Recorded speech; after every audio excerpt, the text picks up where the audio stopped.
आयचे सुवार्थेंतले जेजूचे वपारी बरीत शिकवणेचे केंद्रस शास्त्री आनी फारिजेवांनी केल्ली हो मनीस पातक्यांक घेता आनी तांचे सांगता जेवंकी जेवता म्हणली जेजूची टिका वा ताचेर गल्लो हो बदलाम।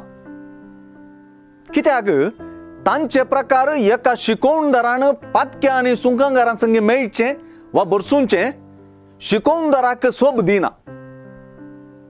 तांकां एकडच्यान ही गिळूंक जायनासली उंडी तर आनी एकडच्यान जेजूचेर सूक मांडूंक एक कारण जालें।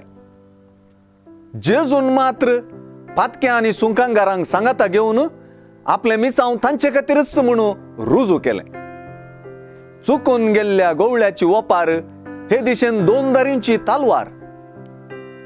एकडच्यान आपूण आयिल्लो असल्या पातक्यां खातीरच म्हणून आनी तांकां बाचाव करचे खातीरच म्हणून सांगता तर आनी एकडच्यान जेजू ह्या पातक्यांक जिणी बदलापाचो आनी परिवर्तनाचो उलो दिता। जेजूच्या भोव पवित्र काळजांत पातक्यांक आनी समाजान पातकी म्हूण वलायलेल्यांक जागो आसा। तांचे खातीर तें काळीज चुरचुरता आनी टिका सयत सोंसता। तेच परी तें काळीज पातकी काळजांनी पश्चाताप पावून परिवर्तीत काळजां जावंकी आशेता।